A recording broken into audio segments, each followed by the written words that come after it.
আসসালামু আলাইকুম। আশা করি সবাই অনেক অনেক ভালো আছে। মাইক্রোসফট অফিস এক্সেলের আজকের ভিডিওতে আমরা দারুণ একটি টেক্সট শিখব। এটা আজকে আমরা যে বিষয়টি দেখব, আমরা যদি এখানে কোনো রোল নাম্বার লিখি, তার সেই রোল নাম্বার অনুযায়ী এখানে জিপিএ গুলো হাইড হয়ে যাবে।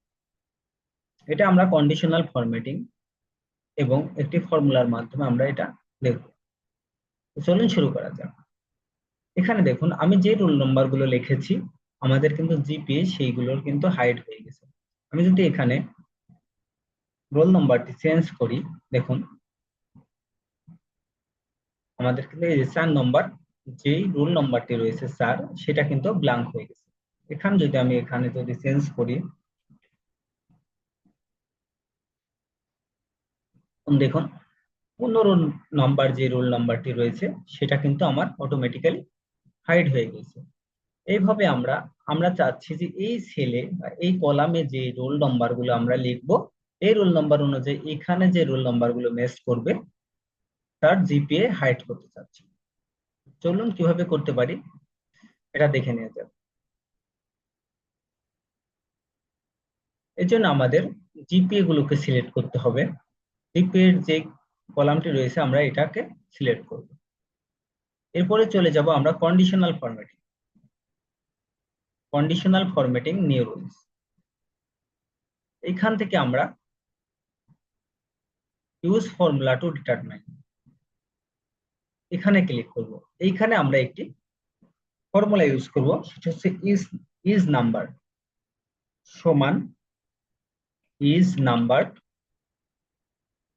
ইজ নাম্বারের মধ্যে একটি ভ্যালুকে কল করতে হয়, সেই ভ্যালুকে আমরা ম্যাথের মাধ্যমে আনবো।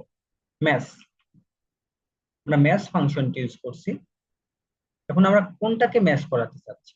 আমরা চাচ্ছি এই সেলের সঙ্গে ম্যাচ করাতে। যেটা প্রথম ভ্যালু হচ্ছে লুকআপ করবে, ম্যাচ হচ্ছে লুকআপ করবে হচ্ছে আমাদের এই সেলটাকে।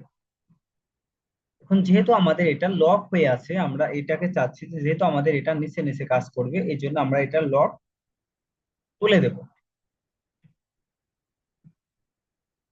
কমা। এখন আমরা কোনটার উপর ভিত্তি করে আমরা চাচ্ছি যে এই যে সেলে আমাদের রোল নাম্বারটি রয়েছে এই কলামে আমরা টোটাল কলামটা হচ্ছে অ্যাড আমার এই কলামটাকে যদি আমরা সিলেক্ট করি এইভাবে,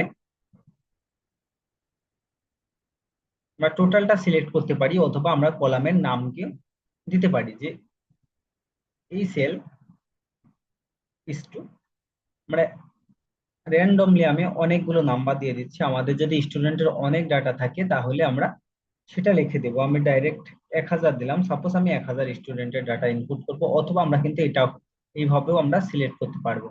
এখান থেকে যদি আমরা ক্লিক করি তাহলেও আমরা সিলেক্ট করতে পারবো। এরপর আমাদের কমা প্রেস করতে হবে। এরপরে আমাদের যেটা করতে হবে যে যদি ট্রু হয়, ট্রুর জন্য আমাদেরকে দিতে হবে 0। এরপর আমাদের ব্র্যাকেট ক্লোজ করতে হবে। এভাবে আমরা ফাংশনটি ইউজ করার পর আমরা চাচ্ছি যে এই সেলগুলো যেটাকে সিলেক্ট করছি, যদি এটা ম্যাচ করে, এই নাম্বার যদি এখানে ম্যাচ করে তাহলে সেটা ব্ল্যাঙ্ক হবে। অর্থাৎ আমরা হাইড করতে চাচ্ছি। ব্ল্যাঙ্ক করার জন্য আমরা ফরম্যাটে চলে যাব। এখান থেকে আমরা ফন্ট কালারটা হোয়াইট করে দেব। আমাদের যে ফন্ট কালার রয়েছে সেটাকে আমরা হোয়াইট করে দেবো, দেন ওকে। ওকে, এখন যদি আমরা আমরা যে নাম্বারটি লিখবো সেটা আমাদের কিন্তু অটোমেটিক্যালি সেই সেলটি ব্ল্যাঙ্ক হয়ে যাবে। দেখেন আমি কিন্তু 25 নম্বর রোলটি দিয়েছি, 25 নাম্বারটি কিন্তু ব্ল্যাঙ্ক হয়ে গেছে। এইখানে আমরা যত নাম্বার আমরা লিখবো সেই নাম্বারটি অটোমেটিক্যালি কিন্তু আমাদের কি ব্ল্যাঙ্ক হয়ে যাবে। আজকের ভিডিওটি এখানেই শেষ করছি। দেখা হবে পরবর্তী ভিডিওতে। সে পর্যন্ত ভালো থাকুন, সুস্থ থাকুন, সবাইকে ধন্যবাদ।